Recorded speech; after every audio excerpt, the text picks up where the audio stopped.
Welcome to Deskside with. Our guest today is Shel Horowitz, author of Guerrilla Marketing Goes Green. Shel, how are you doing and what are you working on these days? I'm doing great, Brian. Well, today last week, I've already been scheduled to do a talk on green marketing at the Sustainable Food Summit in California next week. And last week they asked me if I'd also do the opening second day keynote. So I was working on that when you called and fleshing out some things to point out to a group of food experts talking about green food over the ages and where we're going to go from here. And that's been kind of fun for my day. Well, I would hate to steal the thunder from that presentation. Is there a tip or thought or two that are going to come out of that presentation that you're willing to share with our audience here? The way I'm kind of hooking it around is that where we have to go in the 21st century has to be a synthesis of the natural methods that were not necessarily sustainable through most of human history and the prowess in producing food that the 20th century gave us with the Green Revolution, but in ways that are sustainable, which the Green Revolution ultimately was not. Okay, well, since our audience is comprised largely of PR professionals, corp comm folks, and marketing folks, and we do have some advertisers as well, we'll focus in on the green messaging, green marketing, guerrilla marketing that's gone green. What companies last year, and it's a debate, what companies are green and which ones do a good job with green marketing? Let's stay focused on green messaging. What companies last year in 2010 do you think did a really good job at using modern social media tools maybe or other marketing tools to get their green message out? I think Ben & Jerry's has been a consistent strong player in this. If they have a really good integration of their message, their market, and their marketing. No matter where you interact with this company, you're going to get stuff about how they have fair trade suppliers and about how they provide opportunities to help disadvantaged people find jobs and fair conditions for the farmers who grow the ingredients. And it's totally consistent. And I think a lot of companies can learn from that. I've always been a fan of the way they market their green commitment. You see them anytime you go to a solar festival, they always have a booth and often a big sponsor banner. And I would like to submit that this is actually the reason why this little company started by a couple of hippies in a garage in Vermont competes so well. Ben & Jerry's traditionally has 40 to 45% of the U.S. super premium ice cream market. There's only one other company that's around that area, and that's Haagen-Dazs, and they go back and forth about who sells a little bit more. Yep.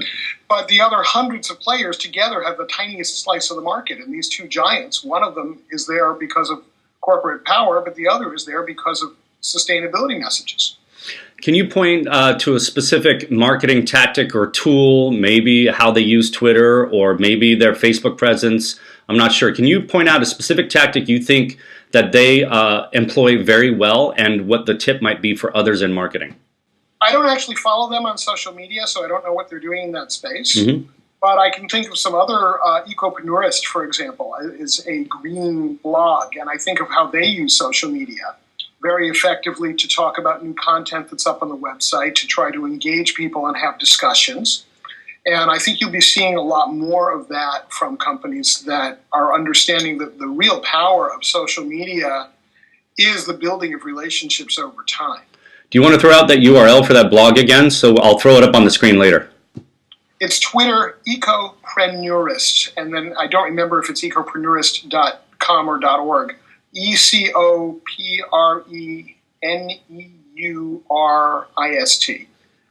From the Twitter handle, you can get to the blog very easily because she posts all of her stuff that she's putting on the blog.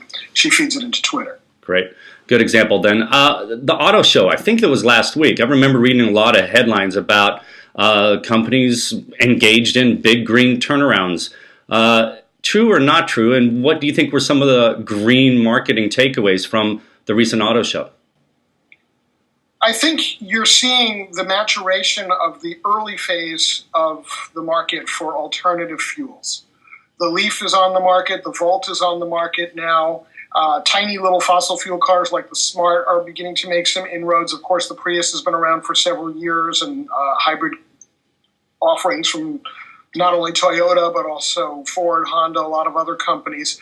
I think you're going to see a big movement toward alternatives to fossil fuels that is just beginning to start and is going to get much bigger over time, especially as they solve such challenges as being able to go a distance and recharging, as well as moving more toward generating the electricity through sustainable ways. I mean, if you're charging up your electric car with a belching coal-fired power plant, I'm not sure how green that really is.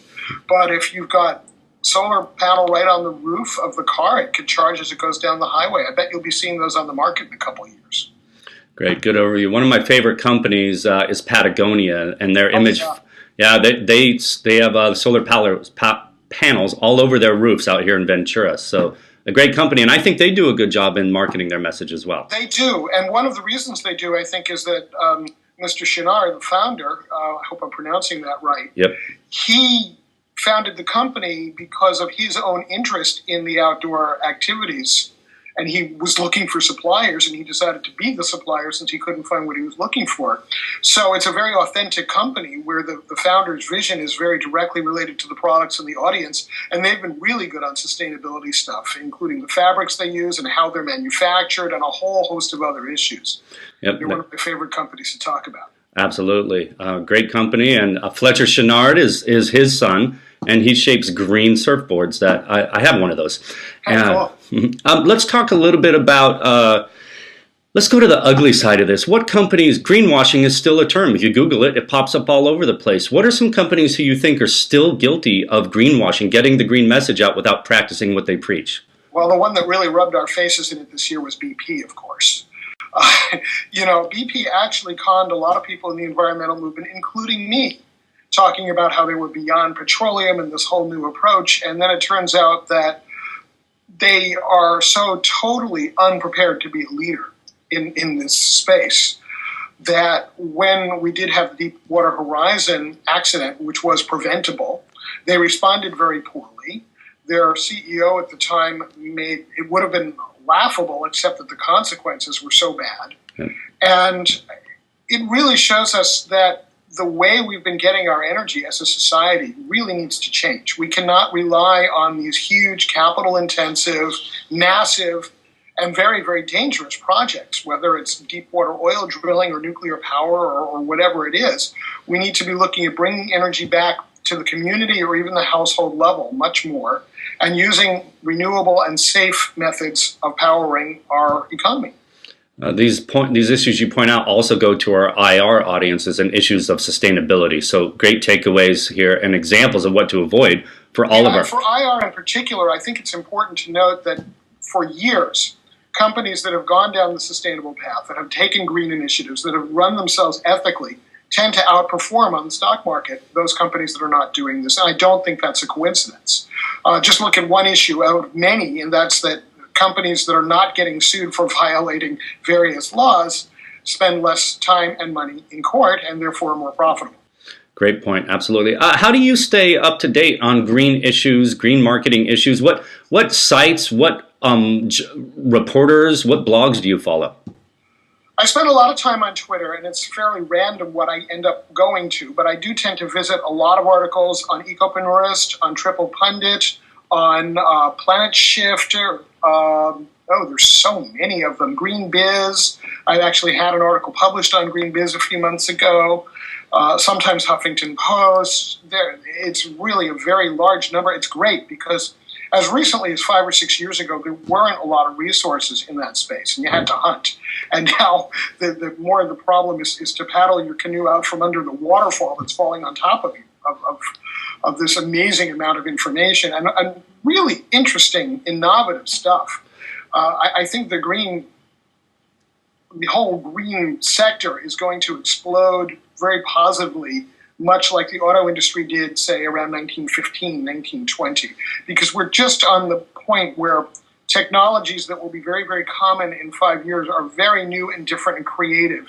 And a lot of people are paying attention to something that I think is a really important trend, and that's that green not only has to be sustainable from an environmental point of view, but also an economic point of view. So when you're designing something that is more holistic and that using the same money and time and energy that you might have used to shave 10% off your energy bill by looking systemically, you can save 60, 70% with the same investment. Then it becomes very viable economically. One of my favorite examples of this, Brian, is, of all things, the Empire State Building. Now, the Empire State Building, under the leadership of the Rocky Mountain Institute and a number of other creative think tanks, just did what's called a deep energy retrofit, where they really went for massive energy savings. And it was not a cheap project. You know, this is a big building. It's over 100 stories tall. And it's an old building. It was built at a time when gas was like under 30 cents a gallon. So they had a lot of work to do. They actually cleared a floor of the building to make a window factory and put in new windows all through the building, insulated, all sorts of cool stuff. They spent, not cheap, $20 million, but they're saving more than $4 million every single year. Wow. So what that means is that the first 5 years completely pays for the project. The next 5 years is $20 million of pure profit in unspent energy costs going into the hands of the building owners. And then the third 5 years, maybe 70, 80% of that will be profit, and the rest, by then, they'll need to reinvest some into maintenance. But what a phenomenal thing. I mean, to get that kind of return on your investment, if you have the $20 million lying around, why wouldn't you do it? Absolutely. Great illustration that proves the point and drives it home. Let's wrap it up. I promised you 3 minutes. We're at the 10-minute mark or so. So let's wrap it up with keeping in mind that our audience are communicators, PR professionals, marketers on that side of the equation, not necessarily the CFOs or the CEOs driving the company's direction. Let's pick a number. 3 trends in this sector do you think communicators need to be watching, or tools in the sector need to be watching in the year ahead? Well, in my Green and Profitable column this month, I talk about a trend that I see that's a problem, which is that companies are still ashamed or awkward or just scared to brag on their green accomplishments. They're worried about the greenwashing word, and so they're not calling proper attention to the real things that they're doing. And I think you'll see that changing. That's one trend. Yep. I think given the outcome of the 2010 elections here in the United States, that for American companies at least, another big trend is going to be looking at solutions that are economical without any government involvement, because there isn't going to be any help from the government for the next couple of years. So you'll see a lot more people doing those kinds of holistic solutions like the Empire State Building. They don't have to cost $20 million either. You can start by spending a few hundred and then reinvesting the money that you're saving. And over a 4 or 5 year period, you can get very green very quickly. Green is a process. That might be the third trend. You can't just say, I've gone green, boom, over, done. There's always more to be done. There's always another step to take. In my life, I'm fairly green, and there's still lots of steps I could be taking. But I have taken many more of them in the last 25, 30 years than a lot of other people have. And yet there's still a ways to go. In the book, by the way, Guerrilla Marketing Goes Green, I do talk quite a bit about not only green marketing, but about the idea of deep green sustainability to begin with. And there's really a ton of good information there. And the website for that book is Guerrilla Marketing Goes Green. And Guerrilla is Guerrilla. Or if that's still too hard to spell, you can get it from greenandprofitable.com. Great. Thank you. I'll throw those URLs up here on the screen when we run this. Shel, thank you for your time. Thank you. I apologize for going over. The tips were definitely appreciated. Our audience will comment on this when we post it on the site. Have a wonderful week. I enjoyed it. No problem. And good luck with your keynote.